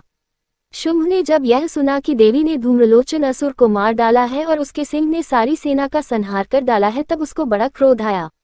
उसके मारे क्रोध के ऊंट फड़कने लगे और उसने चंड तथा मुंड नामक महाअसुरों को आज्ञा दी, हे चंड, हे मुंड, तुम अपने साथ एक बड़ी सेना लेकर वहां जाओ और उस देवी के बाल पकड़कर उसे बांधकर तुरंत यहाँ ले आओ। यदि उसको यहाँ लाने में किसी प्रकार का संदेह हो तो अपनी सेना सहित उससे लड़ते हुए उसको मार डालो और जब वह दुष्टा और उसका सिंह दोनों मारे जावे तब भी उसको बांधकर यहाँ ले आना। दुर्गा सप्तशती पाठ छठा अध्याय पूरा हुआ। जय माता दी, जय माता दी, जय माता दी, जय माता दी, जय माता दी, जय माता दी, जय माता दी, जय माता दी, जय माता दी, जय माता दी, जय माता दी। दुर्गा सप्तशती पाठ 7वां अध्याय हिंदी में। चंड और मुंड का वध। महर्षि मेधा ने कहा, दैत्यराज की आज्ञा पाकर चंड और मुंड चतुरंगिनी सेना को साथ लेकर हथियार उठाए हुए देवी से लड़ने के लिए चल दिए। हिमालय पर्वत पर पहुंचकर उन्होंने मुस्कुराती हुई देवी जो सिंह पर बैठी हुई थी देखा। जब असुर उनको पकड़ने के लिए तलवारें लेकर उनकी ओर बढ़े तब अंबिका को उन पर बड़ा क्रोध आया और मारे क्रोध के उनका मुख काला पड़ गया, उनकी भ्रिकुटियां चढ़ गई और उनके ललाट में से अत्यंत भयंकर तथा अत्यंत विस्तृत मुख वाली, लाल आंखों वाली काली प्रकट हुई, जो कि अपने हाथों में तलवार और पाश लिए हुए थी। वह विचित्र खड्ग धारण किए हुए थी तथा चीते के चर्म की साड़ी एवं नरमुंडों की माला पहन रखी थी।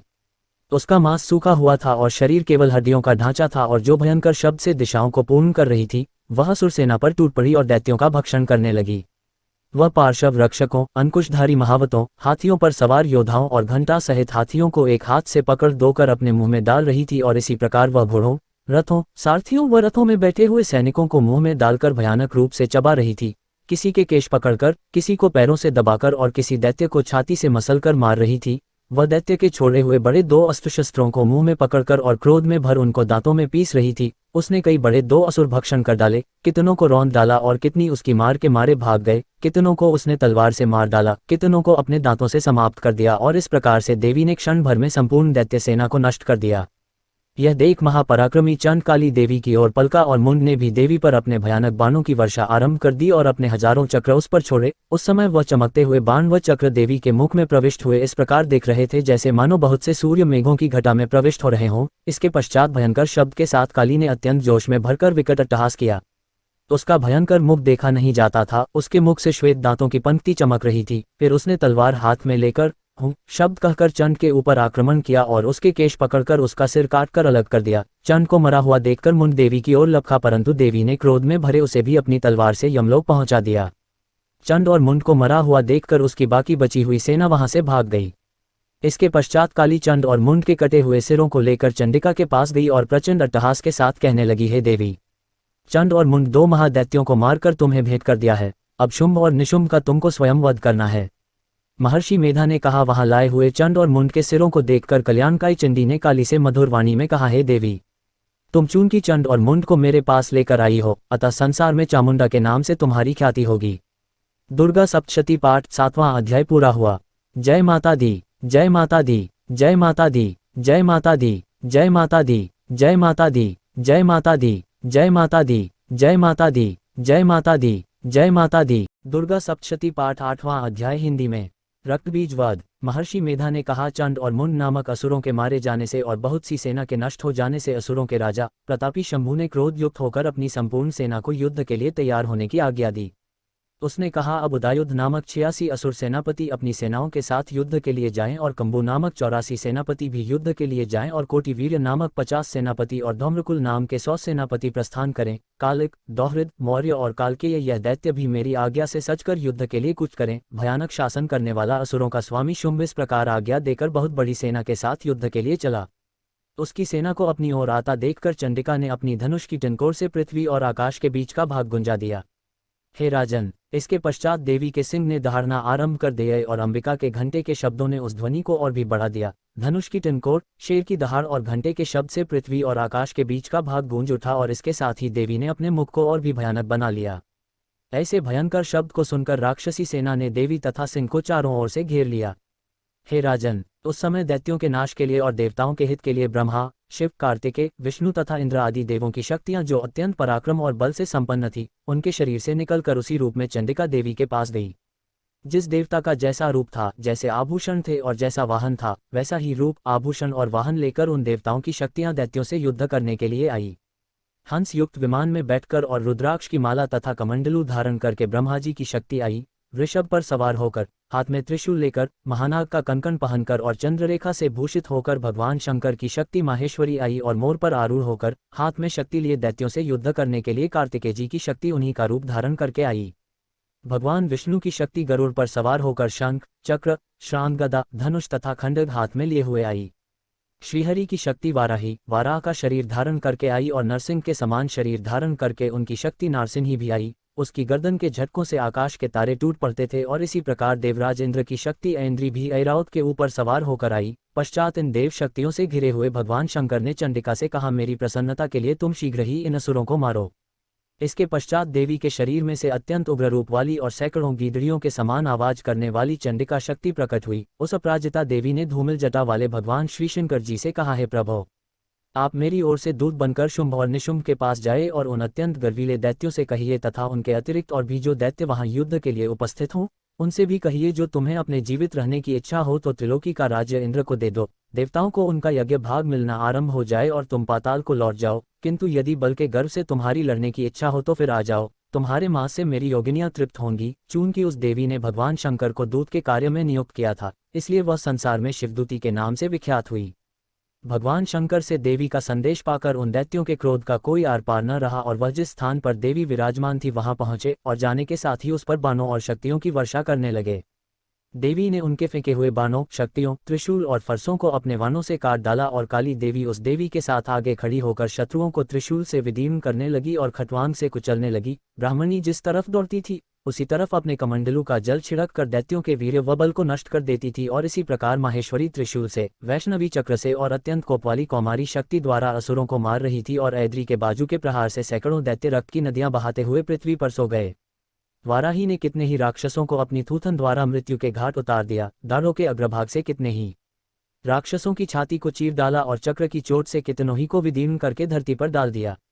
बड़े दो राक्षसों को नारसिंही अपने नखों से विदीर्ण करके भक्षण कर रही थी और सिंहनाद से चारों दिशाओं को गुंजाती हुई रणभूमि में विचर रही थी। शिवदूती के प्रचंड अट्टहास से कितने ही दैत्य भयभीत होकर पृथ्वी पर गिर पड़े और उनके गिरते ही वह उनको भक्षण कर गई।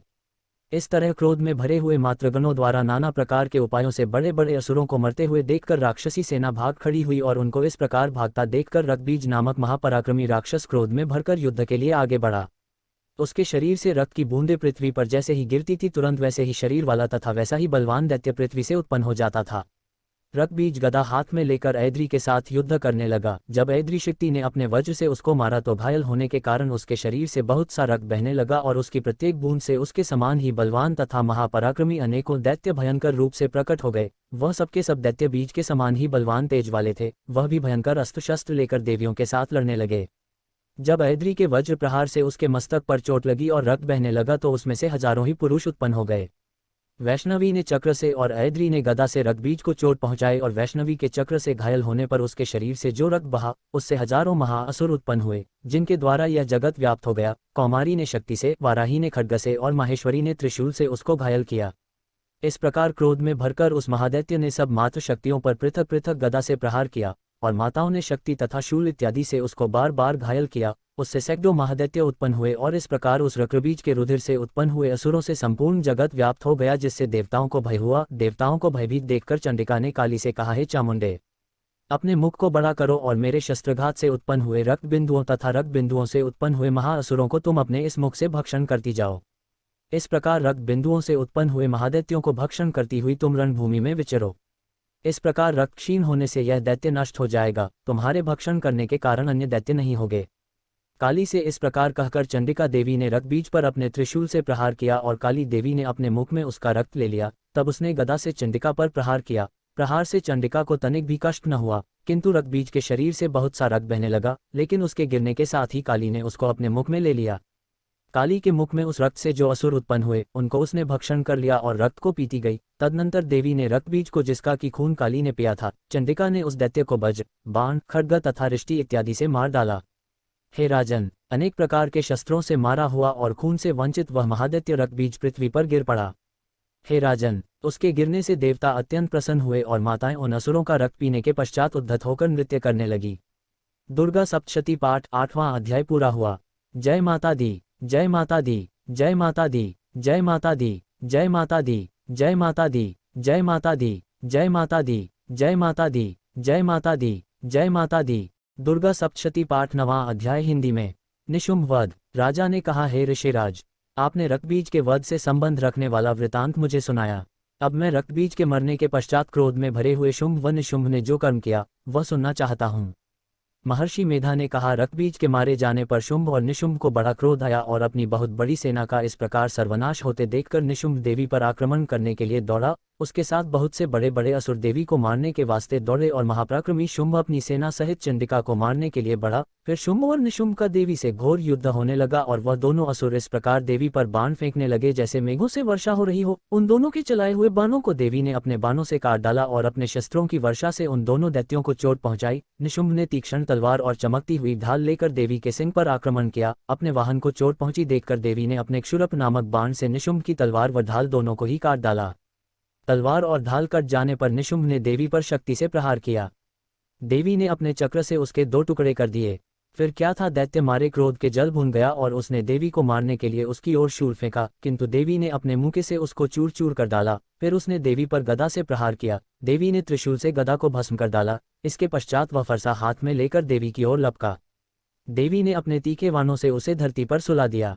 अपने पराक्रमी भाई निशुंभ के इस प्रकार से मरने पर शुंभ क्रोध में भरकर देवी को मारने के लिए दौड़ा।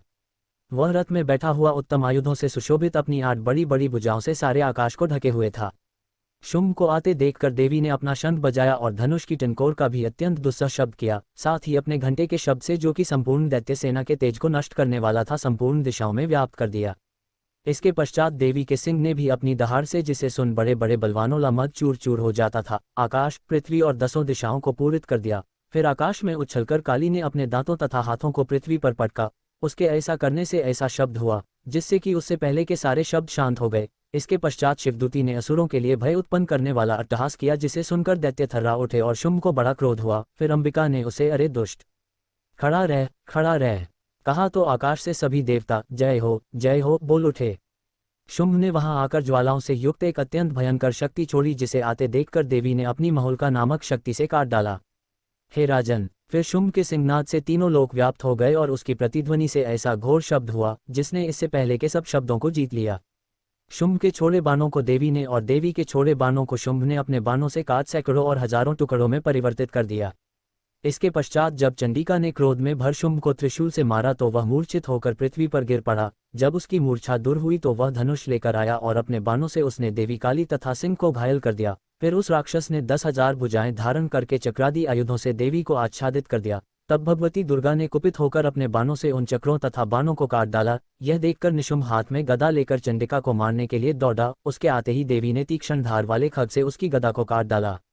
उसने फिर त्रिशूल हाथ में ले लिया। देवताओं को दुखी करने वाले निशुंभ त्रिशूल हाथ में लिए हुए आता देखकर चंडिका ने अपने शूल से उसकी छाती पर प्रहार किया और उसकी छाती को चीर डाला। शूल विदीर्ण हो जाने पर उसकी छाती में से एक उस जैसा ही महापराक्रमी दैत्य ठहर जा कहता हुआ निकला। उसको देखकर देवी ने बड़े जोर से ठहाका लगाया। अभी वह निकलने भी न पाया था कि उसका सिर अपनी तलवार से काट डाला। सिर के कटने के साथ ही वह पृथ्वी पर गिर पड़ा। तदनंतर सिंह दहाड़ दहाड़ कर असुरों का भक्षण करने लगा और काली शिवदूती भी राक्षसों का रक्त पीने लगी। कौमारी की शक्ति से कितने ही महादैत्य नष्ट हो गए। ब्रह्मा जी के कमंडल के जल से कितने ही असुर समाप्त हो गए। कई दैत्य माहेश्वरी के त्रिशूल से विदीर्ण होकर पृथ्वी पर गिर पड़े और बाराही के प्रहारों से छिन्न भिन्न होकर धराशायी हो गए। वैष्णवी ने भी अपने चक्र से बड़े बड़े महापराक्रमियों का कचमोर निकालकर उन्हें यमलोक भेज दिया और ऐद्री से कितने ही महाबली राक्षस टुकड़े दो हो गए। कई दैत्य मारे गए, कई भाग गए, कितने ही काली शिवदूती और सिंह ने भक्षण कर लिए। दुर्गा सप्तशती पाठ 9वां अध्याय पूरा हुआ। जय माता दी, जय माता दी, जय माता दी, जय माता दी, जय माता दी, जय माता दी, जय माता दी, जय माता दी, जय माता दी, जय माता दी, जय माता दी। दुर्गा सप्तशती पाठ 10वां अध्याय हिंदी में। शुंभवध। महर्षि मेधा ने कहा, हे राजन, अपने प्यारे भाई को मरा हुआ तथा सेना को नष्ट हुई देखकर क्रोध में भरकर दैत्यराज शुंभ कहने लगा, दुष्ट दुर्गे, तू अहंकार से गर्व मत कर क्योंकि तू दूसरों के बल पर लड़ रही है। देवी ने कहा, हे दुष्ट, देख मैं तो अकेली ही हूँ। इस संसार में मेरे सिवा दूसरा कौन है। यह सब मेरी शक्तियां हैं। देख, यह सब की सब मुझ में प्रविष्ट हो रही हैं। इसके पश्चात ब्राह्मणी आदि सब देवियां उस देवी के शरीर में लीन हो गई और देवी अकेली रह गई। तब देवी ने कहा, मैं अपनी ऐश्वर्य शक्ति से अनेक रूपों में यहाँ उपस्थित हुई थी।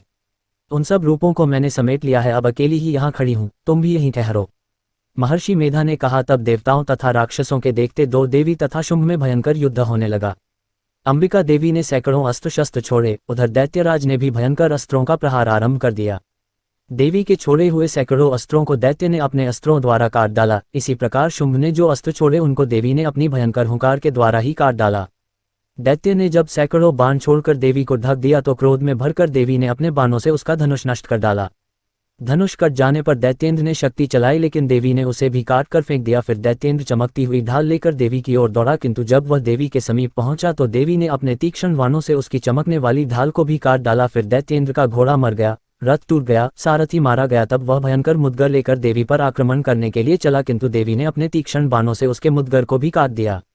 इस पर दैत्य ने क्रोध में भरकर देवी की छाती में बड़े जोर से एक मुक्का मारा। दैत्य ने जब देवी को मुक्का मारा तो देवी ने भी उसकी छाती में जोर से एक थप्पड़ मारा। थप्पड़ खाकर पहले तो दैत्य पृथ्वी पर गिर पड़ा, किंतु तुरंत ही वह उठ खड़ा हुआ। फिर वह देवी को पकड़कर आकाश की ओर उछला और वहां जाकर दोनों में युद्ध होने लगा। वह युद्ध ऋषियों और देवताओं को आश्चर्य में डालने वाला था। देवी आकाश में दैत्य के साथ बहुत देर तक युद्ध करती रही। फिर देवी ने उसे आकाश में घुमाकर पृथ्वी पर गिरा दिया। दुष्टात्मा दैत्य पुनः उठकर देवी को मारने के लिए दौड़ा। तब उसको अपनी ओर आता हुआ देखकर देवी ने उसकी छाती विदीर्ण करके उसको पृथ्वी पर पटक दिया।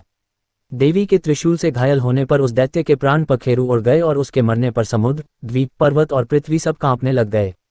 तदनंतर उस दुष्टात्मा के मरने से संपूर्ण जगत प्रसन्न व स्वस्थ हो गया तथा आकाश निर्मल हो गया। पहले जो उत्पात सूचक मेघ और उल्कापात होते थे वह सब शांत हो गए। उसके मारे जाने पर नदियां अपने ठीक मार्ग से बहने लगी। संपूर्ण देवताओं का हृदय हर्ष से भर गया और गंधर्वियां सुंदर गान गाने लगी।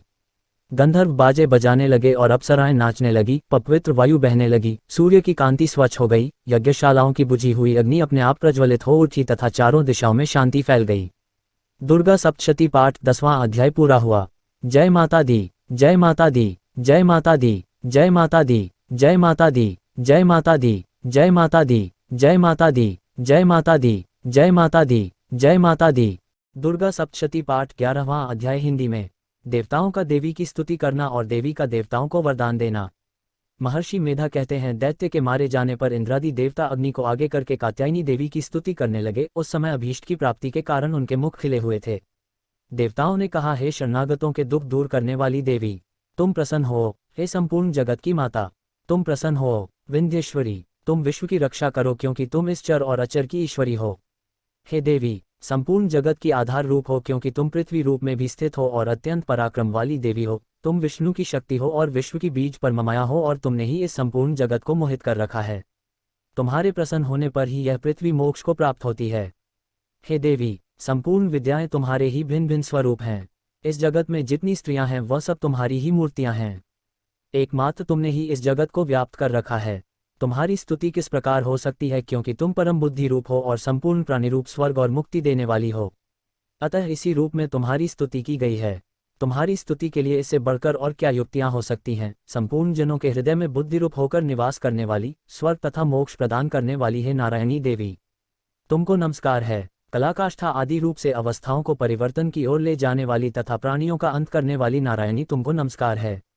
हे नारायणी, संपूर्ण मंगलों के मंगल रूप वाली, हे शिवे, हे संपूर्ण प्रयोजनों को सिद्ध करने वाली, हे शरणागत वत्सला, 3 नेत्रों वाली गौरी, तुमको नमस्कार है। सृष्टि, स्थिति तथा संहारव की शक्तिभूता, सनातनी देवी, गुणों का आधार तथा सर्वसुखमयी नारायणी तुमको नमस्कार है। हे शरण में आए हुए शरणागतों दीन दुखियों की रक्षा में तत्पर, संपूर्ण पीड़ाओं को हरने वाली है नारायणी, तुमको नमस्कार है। हे नारायणी, तुम ब्रह्माणी का रूप धारण करके हंसों से जुते हुए विमान पर बैठती हो तथा कुश से अभिमंत्रित जल छिड़कती रहती हो, तुम्हें नमस्कार है। माहेश्वरी रूप से त्रिशूल, चंद्रमा और सर्पों को धारण करने वाली है महावृषभ वाहन वाली नारायणी, तुम्हें नमस्कार है। मोरों तथा मुक्कुटों से घिरी रहने वाली, महाशक्ति को धारण करने वाली है कौमारी रूपधारिणी, निष्पाप नारायणी, तुम्हें नमस्कार है। हे शंख, चक्र, गद, परशुराम, धनुष रूप आयुधों को धारण करने वाली वैष्णवी शक्ति रूपा नारायणी, तुम हम पर प्रसन्न हो, तुम्हें नमस्कार है। हे दांतों पर पृथ्वी धारण करने वाली वाराह रूपिणी कल्याणमयी नारायणी, तुम्हें नमस्कार है। हे उग्र नरसिंह रूप से दैत्यों को मारने वाली, त्रिभुवन की रक्षा में संलग्न रहने वाली नारायणी, तुम्हें नमस्कार है। हे मस्तक पर किरीट और हाथ में महावज्र धारण करने वाली, सहस्त्र नेत्रों के कारण उज्ज्वल, वृत्रासुर के प्राण हरने वाली ऐद्री शक्ति, हे नारायणी, तुम्हें नमस्कार है। हे शिवदूती स्वरूप से दैत्यों के महामद को नष्ट करने वाली, हे घोररूप वाली, हे महाशब्द वाली, हे नारायणी, तुम्हें नमस्कार है। दाढ़ों के कारण विकराल मुख वाली, मुंडमाला से विभूषित मुंडमर्दिनी चामुंडा रूपा नारायणी, तुम्हें नमस्कार है। हे लक्ष्मी, लज्जा, महाविद्या, श्रद्धा, पुष्टि, स्वधा, ध्रुवा, महारात्रि तथा महाविद्या रूपा नारायणी, तुमको नमस्कार है। हे मेधा, सरस्वती, सर्वोत्कृष्ट, ऐश्वर्या रूपिणी, पार्वती, महाकाली, नियंता तथा ईश रूपिणी नारायणी, तुम्हें नमस्कार है। हे सर्वस्वरूप सर्वेश्वरी, सर्वशक्ति युक्त देवी, हमारी भय से रक्षा करो, तुम्हें नमस्कार है। हे कात्यायनी, तीनों नेत्रों से भूषित यह तेरा सौम्य मुख सब तरह के डरों से हमारी रक्षा करे, तुम्हें नमस्कार है। हे भद्राकाली, ज्वालाओं के समान भयंकर, अति उग्र एवं संपूर्ण असुरों को नष्ट करने वाला तुम्हारा त्रिशूल हमें भयों से बचावे, तुमको नमस्कार है। हे देवी, जो अपने शब्द से इस जगत को पूरित करके दैत्यों के तेज को नष्ट करता है, वह आपका घंटा इस प्रकार हमारी रक्षा करे जैसे कि माता अपने पुत्रों की रक्षा करती है। हे चंडिके, असुरों के रक्त और चर्बी से चर्चित जो आपकी तलवार है, वह हमारा मंगल करे, हम तुमको नमस्कार करते हैं। हे देवी, तुम जब प्रसन्न होती हो तो संपूर्ण रोगों को नष्ट कर देती हो और जब रुष्ट हो जाती हो तो संपूर्ण वांछित कामनाओं को नष्ट कर देती हो, और जो मनुष्य तुम्हारी शरण में जाते हैं उन पर कभी विपत्ति नहीं आती, बल्कि तुम्हारी शरण में गए हुए मनुष्य दूसरों को आश्रय देने योग्य हो जाते हैं। अनेक रूपों से बहुत प्रकार की मूर्तियों को धारण करके इन धर्मद्रोही असुरों का तुमने संहार किया है, वह तुम्हारे सिवा कौन कर सकता था। चतुर्दश विद्याएं, षट्शास्त्र और चारों वेद तुम्हारे ही प्रकाश से प्रकाशित हैं, उनमें तुम्हारा ही वर्णन है, और जहाँ राक्षस, विषैले सर्प, शत्रुघ्न है, वहाँ और समुद्र के बीच में भी तुम साथ रहकर इस विश्व की रक्षा करती हो। हे विश्वेश्वरी, तुम विश्व का पालन करने वाली विश्वरूपा हो, इसलिए संपूर्ण जगत को धारण करती हो। इसीलिए ब्रह्मा, विष्णु, महेश की भी वंदनीय हो। जो भक्तिपूर्वक तुमको नमस्कार करते हैं, वह विश्व को आश्रय देने वाले बन जाते हैं।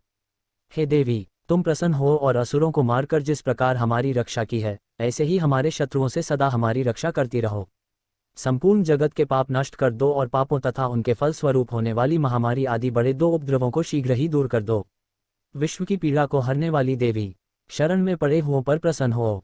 त्रिलोक निवासियों की पूजनीय परमेश्वरी, हम लोगों को वरदान दो। देवी ने कहा, हे देवताओं, मैं तुमको वर देने को तैयार हूँ। आपकी जैसी इच्छा हो वैसा वर मांग लो, मैं तुमको दूंगी। देवताओं ने कहा, हे सर्वेश्वरी, त्रिलोकी के निवासियों की समस्त पीड़ाओं को तुम इसी प्रकार हरती रहो और हमारे शत्रुओं को इसी प्रकार नष्ट करती रहो। देवी ने कहा, वैवस्वत मनवंतर के 28वें युग में 2 और महाअसुर शुंभ और निशुंभ उत्पन्न हो गए। उस समय मैं नंदगोप के घर से यशोदा के गर्भ से उत्पन्न होकर विंध्याचल पर्वत पर शुंभ और निशुंभ का संहार करूंगी, फिर अत्यंत भयंकर रूप से पृथ्वी पर अवतीर्ण होकर मैं वैप्रचित्ति नामक दानवों का नाश करूंगी। उन भयंकर महाअसुरों को भक्षण करते समय मेरे दांत अनार पुष्प के समान लाल हो गए। इसके पश्चात स्वर्ग में देवता और पृथ्वी पर मनुष्य मेरी स्तुति करते हुए मुझे रक्तदंतिका कहेंगे। फिर जब 100 वर्षों तक वर्षा न होगी तो मैं ऋषियों की स्तुति करने पर अयोनिज नाम से प्रकट होंगी और अपने 100 नेत्रों से ऋषियों की ओर देखूंगी। अतः मनुष्य शताक्षी नाम से मेरा कीर्तन करेंगे। उसी समय मैं अपने शरीर से उत्पन्न हुए प्राणों की रक्षा करने वाले शाकों द्वारा सब प्राणियों का पालन करूंगी और तब इस पृथ्वी पर शाकंभरी के नाम से विख्यात होऊंगी और इसी अवतार में मैं दुर्ग नामक महाअसुर का वध करूंगी और इससे मैं दुर्गा देवी के नाम से प्रसिद्ध होऊंगी। इसके पश्चात जब मैं भयानक रूप धारण करके हिमालय निवासी ऋषियों महर्षियों की रक्षा करूंगी तब भीमा देवी के नाम से मेरी ख्याति होगी और जब फिर अरुण नामक असुर तीनों लोकों को पीड़ित करेगा तब मैं असंख्य भ्रमरों का रूप धारण करके उस महादैत्य का वध करूंगी। तब स्वर्ग में देवता और मृत्युलोक में मनुष्य मेरी स्तुति करते हुए मुझे भरामरी नाम से पुकारेंगे। इस प्रकार जब जब पृथ्वी राक्षसों से पीड़ित होगी तब तब मैं अवतरित होकर शत्रुओं का नाश करूंगी। दुर्गा सप्तशती पाठ 11वां अध्याय पूरा हुआ। जय माता दी, जय माता दी, जय माता दी, जय माता दी, जय माता दी, जय माता दी, जय माता दी, जय माता दी, जय माता दी, जय माता दी, जय माता दी। दुर्गा सप्तशती पाठ 12वां अध्याय हिंदी में। देवी के चरित्रों के पाठ का महात्म्य। देवी बोली, हे देवताओं, जो पुरुष इन स्तोत्रों द्वारा एकाग्रचित होकर मेरी स्तुति करेगा उसके संपूर्ण कष्टों को निसंदेह हर लूंगी। मधुकैटभ के नाश, महिषासुर के वध और शुंभ तथा निशुंभ के वध की जो मनुष्य कथा कहेंगे, मेरे महात्म्य को अष्टमी, चतुर्दशी व नवमी के दिन एकाग्रचित से भक्तिपूर्वक सुनेंगे, उनको कभी कोई पाप न रहेगा। पाप से उत्पन्न हुई विपत्ति भी उनको न सताएगी। उनके घर में दरिद्रता न होगी और न उनको प्रियजनों का बिछोह होगा। उनको किसी प्रकार का भय न होगा। इसीलिए प्रत्येक मनुष्य को भक्तिपूर्वक मेरे इस कल्याणकारक महात्म्य को सदा पढ़ना और सुनना चाहिए। मेरा यह महात्म्य महामारी से उत्पन्न हुए संपूर्ण उपद्रवों को एवं 3 प्रकार के उत्पातों को शांत कर देता है। जिस घर व मंदिर में या जिस स्थान पर मेरा यह स्तोत्र विधि पूर्वक पढ़ा जाता है, उस स्थान का मैं कभी भी त्याग नहीं करती और वहां सदा ही मेरा निवास रहता है। बलिदान, पूजा, होम तथा महोत्सवों में मेरा यह चरित्र उच्चारण करना तथा सुनना चाहिए। ऐसा हवन या पूजन मनुष्य जानकर या बिना जाने करे, मैं उसे तुरंत ग्रहण कर लेती हूँ। और शरद काल में प्रत्येक वर्ष जो महापूजा की जाती है उनमें मनुष्य भक्तिपूर्वक मेरा यह महात्म्य सुनकर सब विपत्तियों से छूट जाता है और धन धान्य तथा पुत्रादि से संपन्न हो जाता है। और मेरे इस महात्म्य व कथाओं इत्यादि को सुनकर मनुष्य निर्भय हो जाता है और महात्म्य के श्रवण करने वालों के शत्रु नष्ट हो जाते हैं तथा कल्याण की प्राप्ति है और उनका कुल आनंदित हो जाता है। सब कष्ट शांत हो जाते हैं तथा भयंकर स्वप्न दिखाई देना तथा घरेलू दुख इत्यादि सब मिट जाते हैं। बालगृहों में ग्रसित बालकों के लिए यह मेरा महात्म्य परम शांति देने वाला है। मनुष्यों में फूट पड़ने पर यह भली भांति मित्रता करवाने वाला है। मेरा यह महात्म्य मनुष्यों को मेरी जैसी सामर्थ्य की प्राप्ति करवाने वाला है। पशु, पुष्प, अर्घ्य, धूप, गंध, दीपक इत्यादि सामग्रियों द्वारा पूजन करने से, ब्राह्मण को भोजन करा के हवन करके, प्रतिदिन अभिषेक करके, नाना प्रकार के भोगों को अर्पण करके और प्रत्येक वर्ष दान इत्यादि करके जो मेरी आराधना की जाती है और उससे मैं जैसी प्रसन्न हो जाती हूँ, वैसी प्रसन्न मैं इस चरित्र के सुनने से हो जाती हूँ। यह महात्म्य श्रवण करने पर पापों को हर लेता है तथा आरोग्य प्रदान करता है। मेरे प्रादुर्भाव का कीर्तन दुष्ट प्राणियों से रक्षा करने वाला है, युद्ध में दुष्ट दैत्यों का संहार करने वाला है। इसके सुनने से मनुष्य को शत्रुओं का भय नहीं रहता। हे देवताओं, तुमने जो मेरी स्तुति की है अथवा ब्रह्मा जी ने जो मेरी स्तुति की है, वह मनुष्यों को कल्याणमयी बुद्धि प्रदान करने वाली है।